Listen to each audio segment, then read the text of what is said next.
Mr. Chairman, let me be clear. I did not hide Dr. Ford's allegations. I did not leak her story. She asked me to hold it confidential. Okay, Feinstein has said two statements, and neither one of them match. The other part of this, she's written it down. I don't know if she wrote it down during this hearing. It wouldn't surprise me. But it's suspicious to write it down. Now, what did she say? I did not hide it, and I did not leak it. So if you didn't hide it, it means others knew, which kind of contradicts I did not leak it. It's a very ambiguous statement, especially since she went so far as to actually write it down. So she stayed on point, just like lawyers speak. And I kept it confidential as she asked. She apparently was stalked by the press, felt that what happened, she was forced to come forward, and her greatest fear was realized. She's been harassed, she's had death threats, and she's had to flee her home. In addition, the investigation that the Republican majority is heralding is really nothing that I know about other than a partisan practice. Normally, all the witnesses would be interviewed. However, that's not happened. While the majority has reached out to several people, they did not notify me or my staff that they were doing this.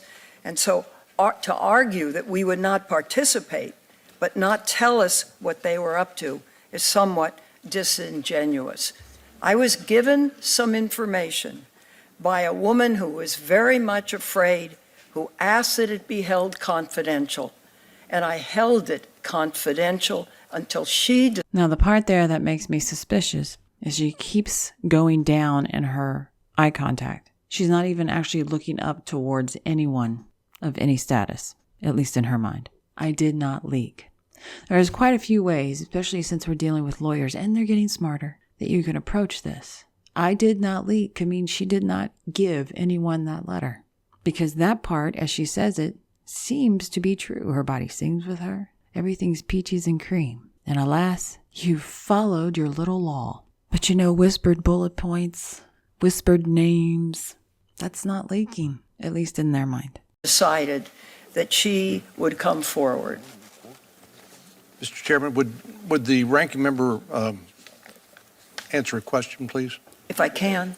I have great respect for Senator Feinstein. We've worked together on many topics, and I believe what you just said. Can you tell us that your staff did not leak it? Oh, I don't believe my staff would leak it. I have not asked that question directly, but I do not believe you know they that? would. I mean, how in the... That was interesting. Now, I'm not looking at Feinstein. I'm looking at the woman behind her, and there's two of them, and I wish I could see the reaction of the bald one. But confronted on if your staff leaked it. See how her head goes back? Almost like a defiance. And then she watches Feinstein to see her reaction. Are you going to stand up for us? It makes me suspicious that the staff was the ones that were leaking it. Whether they actually leaked the document or, like I said before, used those bullet points. Because the woman that we see in this frame is not the one who says, you asked me before. It's another lady that says, no, we didn't leak it. Directly, but I do not believe you know they that? would. I mean, how in the world could that get in the hands of the press? The answer is no.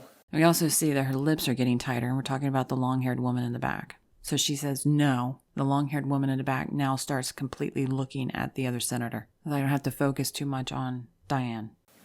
The staff Have you asked your staff or other staff members on the Judiciary Committee?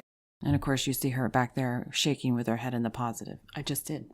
So yes, it does make me suspicious on the staff. And if you know anything about if you're in a criminal organization and you're trying to keep your hands as clean as possible, your minions do your dirty work. And your minions, if they're smart, will do the dirty work in a way that gives them plausible deniability.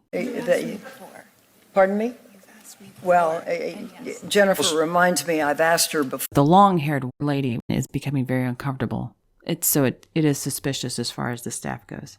And I do believe Feinstein knows because she keeps looking down and she's becoming more jerky and more nervous as this questioning continues. Are you sure your staff didn't do it? You watch. Well, Jennifer reminds And then the stuttering. me I've asked her before about And she didn't look at him while she said it. it. Well, And that's true. And she's getting smaller. The whole pretty pose is starting to come out. Well, somebody leaked it if it wasn't. Yeah, nervous. She knows. I would assume at this point with that much going on, she knows it was leaked. She knows who did it. And it's plausible deniability. Nobody technically leaked it. And just for a contrast for her body language, talking about Feinstein, this woman can be extremely domineering. The act that she puts on while she's on the committee is a farce.